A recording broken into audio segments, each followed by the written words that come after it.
Je reçois pas mal de questions quant à l'utilisation de la plateforme ProRealTime, donc je compte lancer une série de petites capsules pour vous donner des astuces pour utiliser la plateforme. Pour commencer la série, j'aimerais vous montrer comment afficher les niveaux de prix majeurs, c'est-à-dire les plus bas, plus hauts d'une période, ou encore les niveaux d'ouverture et de clôture. Comme on peut le voir ici, ces niveaux de prix sont très réactifs. Ils font très souvent office de niveau de polarité et le cours vient très régulièrement soit rebondir sur le niveau en tant que support ou bien faire office de niveau de résistance. Si ces niveaux de prix sont aussi efficaces, c'est car ils épousent le prisme de Nicolas Darvas, un des pères fondateurs de l'analyse technique. Selon lui, on peut établir que l'on est en tendance haussière lorsque le cours casse un plus haut et vient s'appuyer sur ce niveau pour repartir à la hausse. Au contraire, une tendance baissière se traduit par la cassure et la prise d'appui sur un plus bas. Je vous invite à aller voir ma formation gratuite pour plus de détails, le lien se trouve dans la description. Maintenant qu'on a vu pourquoi ces niveaux étaient intéressants, on va pouvoir voir comment les tracer. Il va falloir passer par un indicateur dans ProRealTime qui s'appelle la ligne horizontale dynamique.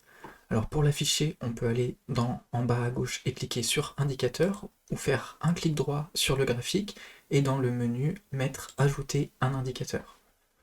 Et donc il suffit ensuite de retrouver la ligne horizontale dynamique, soit en parcourant la file des indicateurs ou soit en le tapant dans les barres de recherche.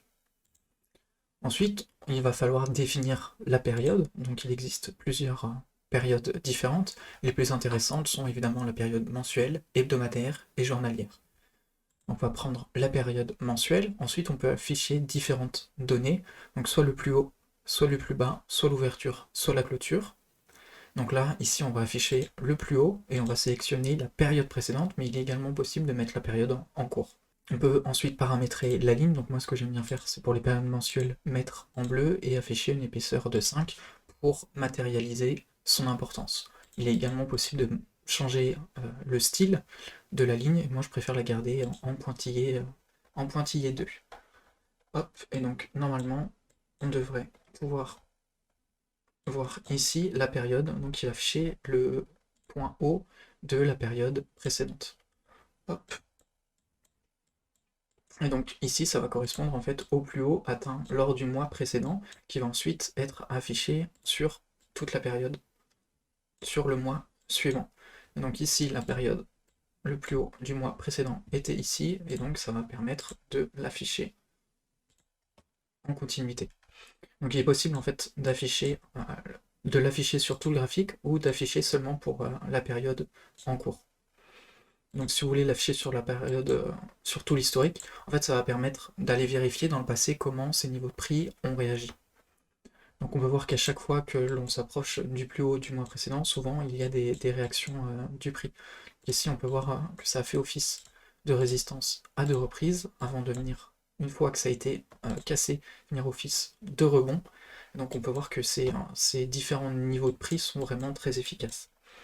Donc ensuite, vous pouvez afficher toutes les lignes horizontales pour la période, donc le plus haut, le plus bas mensuel, hebdomadaire et journalier. C'est vraiment des niveaux vraiment très intéressants. Donc ensuite, une fois que c'est programmé, hop, normalement il devrait s'afficher dans la barre en haut sur le graphique. Donc il est possible de l'afficher ou au contraire de dissimuler le niveau de prix. Et donc ça permet assez facilement d'afficher tous les différents niveaux de prix en fonction de ce que l'on souhaite faire. Hop, voilà.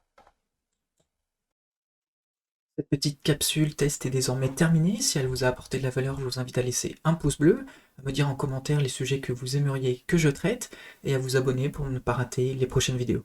Sur ce, portez-vous bien et à la prochaine.